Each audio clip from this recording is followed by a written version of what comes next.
Tour de France 2021, 21ª etapa. Eu estou dando risada porque eu gravei 100% do vídeo, comecei a fazer o download do vídeo e a hora que eu percebi, o microfone estava desligado. Isso é... E o Tour de France também foi. Vamos lá, mas continua no calor da emoção, porque eu gravei o vídeo no calor da emoção, os comentaristas estão aqui, nem aconteceu a premiação ainda. Bom, vamos lá, vamos falar sobre a 21ª etapa e o título que eu coloquei, a derrota mais desejada, não é um clickbait, eu vou explicar o porquê, não gosto de clickbait. Essa é a etapa de hoje. 100 km, desses 100 km, uma boa parte ele é destinado para o protocolo, para as comemorações, para os cumprimentos, para apresentar os líderes, os respectivos líderes das diferentes jerseys, apesar que o Pogacar acumula quase todas, com exceção da camisa verde. Então vamos mostrar um pouco isso. Esse é o Outpost, então o Outpost e o Vingegaard, eles vestem a camisa durante a etapa, mas quem tem o direito de usar a camisa é o Pogacar. Então o Pogacar ele acumula a camisa amarela, a camisa branca com as pelotas vermelhas e a camisa branca que está com o Vingegaard. Aqui é o Outpost e ele colocou no Instagram dele que ele pediu para autografar porque ele irá vender no eBay essa jersey e com certeza ele vai conseguir uma grana boa pela jersey de pelotas vermelhas aqui no calor da emoção. Sabe por que eu tô falando das pelotas vermelhas? Cara, esse moleque é uma máquina, meu. E essa jersey é uma das mais legais. Inclusive, entrem no Instagram da Soul, ou no meu Instagram também, porque vocês vão ver a bike edição especial. Eu, particularmente, eu sou suspeito para falar, mas a bike ficou linda. É uma das bikes comemorativas das grandes voltas, que eu acho que ficou a mais estilosa, a mais delicada. Você tem que andar pela bicicleta para descobrir os detalhes. E esse aqui é o Pogacar, extremamente feliz com a conquista. Então, vamos voltar aqui para os prints. Como está no calor da emoção, eu vou mostrando alguma coisa para vocês aqui. Então, esses são os caras que estão vestindo as camisas. E aqui é a equipe UAE. Eu acho que eles começaram como um grupo de ciclistas e terminaram como uma grande equipe. Eles foram moldando a equipe e eles fizeram um trabalho de equipe fenomenal, diferente do que nós estamos acostumados a ver, mas eu acho o seguinte, quando o camisa amarela ele volta para o ônibus e ele vê que todos os dias a equipe está lá completa, ninguém está envolvido em nenhum acidente, o camisa amarela não se envolveu em nenhum acidente, imaginem o que o clima dentro do ônibus da UAE é completamente distinto, por exemplo, do que o clima dentro do ônibus da Jumbo-Visma, que perdeu vários ciclistas. Então, a vida para o Pogacar se torna mais fácil porque você tem a mesma atmosfera do começo ao final do Tour de France. E isso tem uma diferença absurda.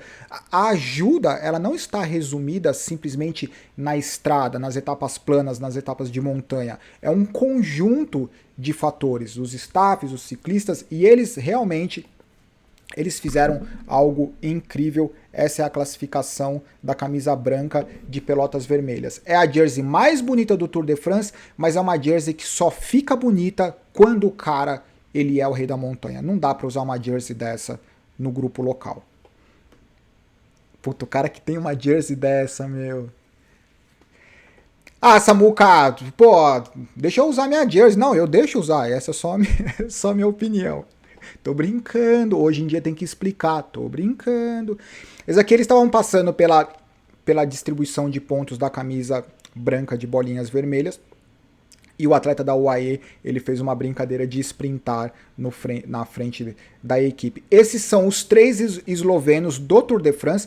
O único esloveno que faltava era o Primož Roglič. O que o Mohoric fez? O Mohoric, ele não é da equipe do Primož Roglič. Provavelmente, ele foi até o ônibus, pediu o número do Roglič, falou que queria fazer homenagem, trouxe o número, ele tá colocando, eu perdi o print, e daí os 3 seguraram o número do Roglič, o que é uma bela homenagem, porque afinal de contas eles são de 4 equipes distintas, eles competem entre eles, mas são da mesma nacionalidade. E esse daqui é o Cavendish que trouxe a família inteira para o pódio, inacreditável que ele fez. Esse é um dos retornos mais triunfantes, literalmente no Arco do Triunfo ali no fundo. Isso é literalmente a expressão de um retorno triunfante do Cavendish. E de novo, a melhor coisa que poderia acontecer é o Cavendish não vencer na etapa de hoje. Isso merece um print. Ele tá emocionado, tem que estar emocionado, tem que estar extremamente satisfeito. Então, volta pra cá. Tadej Pogacar, meu, olha a feição dele, transforma essa foto numa foto preta e branca. Ele tem cara, feição, rosto de um ciclista clássico. E eu fiquei extremamente feliz dele ter a preocupação, eu não sei se a preocupação refletida ou se foi natural, de tentar resgatar algumas regras não escritas, como não haver uma movimentação de ataque no pelotão quando tem um tombo logo no começo da etapa.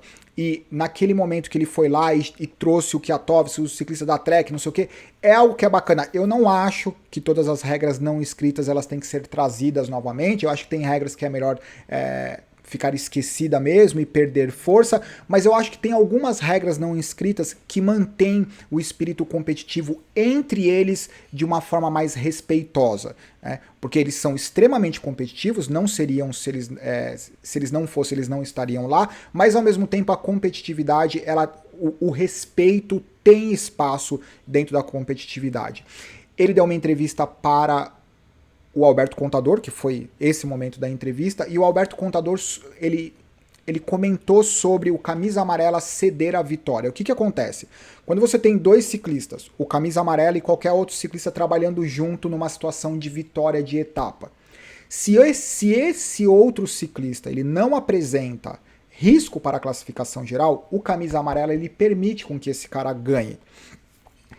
E o Alberto Contador perguntou para ele se ele faria isso, ele falou que faria tranquilamente, e ele não fez porque não tem oportunidade, porque todos os momentos que eles ficaram numa situação onde ciclistas teoricamente trabalhariam juntos, era um grupo pequeno, ele estava querendo dizer que era geralmente o Vingegaard, o Vingegaard e o Carapaz, e ali obviamente não tinha espaço para tentar ceder vitória para ninguém.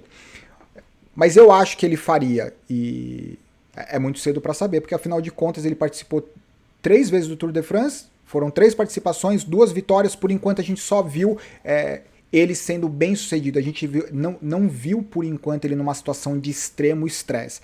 Eu vi uma vez eu sempre esqueço qual foi a competição de uma semana, e aquele dia aconteceu, teve uma quebra no pelotão, daí na entrevista ele saiu apontando o dedo para todo mundo foi culpado, a Ineos foi culpada, o que não é bem assim, então a gente não sabe ainda, mas até esse momento ele é brilhante, ele é demais, ele é sem palavras. Essa foi a equipe dos 8, que é algo difícil. Essas foram as várias movimentações que aconteceram durante as 8 voltas na Champs-Élysées, quando o ritmo é efetivamente forte, e aqui é o Pogacar subindo no pódio. Para quem não assistiu, eu não sei aonde vocês estão assistindo. Ele vai passar o dia inteiro no pódio, né? Sobe do pódio, desce do pódio, sobe. Ele também vai bater o recorde do atleta que mais sobe e desce do pódio numa única edição do Tour de France. Incrível. Olha onde o Cavendish está, lá atrás, faltando 7 km. Olha o trem de embalada aqui na frente da Quick Step.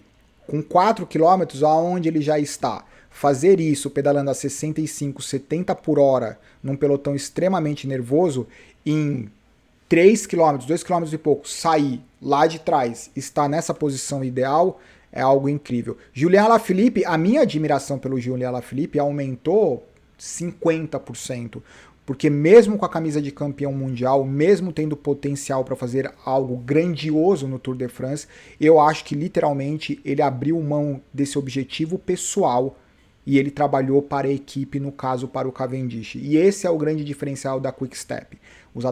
Todos os atletas sabem que eles vão ter o momento deles, desde que eles colaborem com a equipe. Enquanto eles estiverem colaborando com a equipe, eles vão ter espaço. E é muito bacana ter essa filosofia, é como eu enxergo, eu não sei se é exatamente assim dentro do ônibus. Esse é o Markov embalando o Cavendish, que é o principal embalador. Dentro do 1.2 km para o final, a situação era bem caótica, se desconectou o trem da Quick-Step, vários interesses, Michael Matthews, o Van Aert, o Greipel com a aposentadoria, e esse era dentro dos 500 metros finais. Aqui tem o Melier, o Embalador, o Van Aert, o Cavendish. No final, no sprint final, na imagem é impressionante a estabilidade da bicicleta do Van Aert. Ele tem um estilo bem particular, a bicicleta ela fica praticamente na vertical, não mexe, o que é algo, para esse tipo de potência, é algo difícil de controlar a bicicleta. Passou a linha de chegada em primeiro, mais do que merecido, vitória do Van Aert. Cavendish cumprimentando o Michael Matthews ao final da etapa. Afinal de contas, o Michael Matthews tentou acumular pontos durante o Tour de France inteiro para vestir a camisa verde. E esse é o Pogacar, a primeira vez que ele recebe uma latinha um pouco maior. Eu adoro reparar esses detalhes, porque é uma doação tão grande que esses caras fazem para se manter no nível que eles se mantêm, psicológico, nutrição, alimentação, sono, tudo que eles fazem é pensado, nada é por acaso. Essa aqui é a classificação geral, eu vou falar, porque eu não tinha o print na hora que eu estava gravando aqui.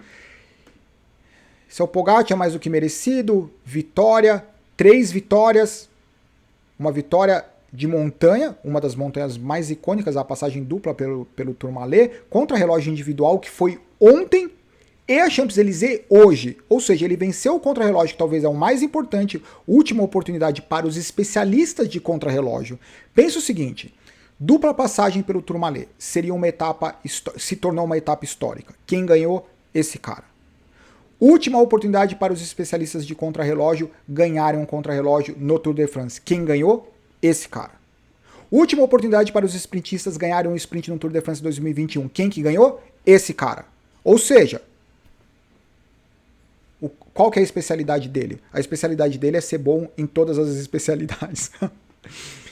Van Aert, Philipsen, Cavendish, Greipel na 5ª colocação, muito bacana, última participação dele, se eu não me engano, o Greipel ele tem 11 vitórias no Tour de France. Eu acho que é basicamente isso em relação ao Tour de France. Deixa eu deixar uma imagem bacana para falar por que eu acho que essa derrota ela foi uma derrota desejada. Foi a melhor coisa que pode ter acontecido para o Cavendish. Para o Cavendish como individualmente. O Cavendish igualou o recorde do... Como que deu um branco? Me lembra. Do Ed Merckx. Cavendish igualou o recorde do Ed Merckx, 34 vitórias. Se ele bate o recorde, depois que você bateu o recorde, depois que 35, 36, 37, 38, não faz diferença. No modelo que o ciclismo acontece agora, eu acho muito improvável que os ciclistas eles tenham a oportunidade de acumular tantas vitórias, principalmente no Tour de France, porque mudou muito, tem esses caras versáteis, então mesmo os sprintistas puros, eles já não têm mais oportunidade para acumular tantas vitórias, é o que eu imagino. Então, se o Cavendish tivesse vencido hoje, para ele como indivíduo, a chance dele ter uma posição tranquila na Quick-Step e a perspectiva de participar da edição 2022, eu acho que seria muito, mas muito pequena. Ele já não teria mais a mesma motivação, ele não é jovem, ele mostrou que ele voltou, que ele é forte, mas eu acho que para a Quick-Step, ela com certeza ela precisa de um grande sprintista. Esse grande sprintista talvez se mostre numa melhor forma física, comece a vencer, e daí a posição do Cavendish fique abalada para 2022, porque se ele batesse o recorde, ele diminuía drasticamente a necessidade da Quick-Step levá-lo novamente para 2022. Ele não tendo batido o recorde, ele tem uma garantia ou talvez uma tranquilidade muito grande de que a equipe queira muito que ele esteja em 2022. Então eu acredito que para o Mark Cavendish, a melhor coisa que pode ter acontecido foi ele não ter vencido essa etapa. deixa para vencer a 35ª etapa no Tour de France em 2022. E daí vai ser o ano perfeito para ele aposentar ou para ele continuar a carreira. A gente precisa pensar o seguinte, a aposentadoria do sprintista é um pouco diferente de outros ciclistas, porque o sprintista, como o Cavendish, ele não tem característica para ser embalador, ele não tem características para ser um passista, então é uma especialidade, é muito específico para ser usado de uma forma diferente dentro da equipe, como o Tony Martin, por exemplo, que foi multicampeão de contrarrelógio, obviamente ele se transformou num super gregário passista. Então o Cavendish ele tem que literalmente tomar a decisão entre eu vou para ganhar ou eu me aposento. E eu acho que o fato dele não ter ganho, isso deixa a necessidade de que a Quick-Step mantenha ele na equipe, ele se mantenha motivado para vencer a 35ª vitória no Tour de France 2022. É o que eu acho, por favor, sintam-se à vontade em colocar os comentários. É um prazer imenso compartilhar esses momentos com vocês, é um super prazer fazer esses vídeos, espero que vocês tenham gostado e como sempre eu conto com um comentário de vocês. Eu acho que é isso, eu fico meio sem palavras, porque afinal de contas acabou algo que a gente se dedicou por 3 semanas e é mais uma página. Vira a página e daqui a pouco nós estamos com outro vídeo. Abraço, tchau.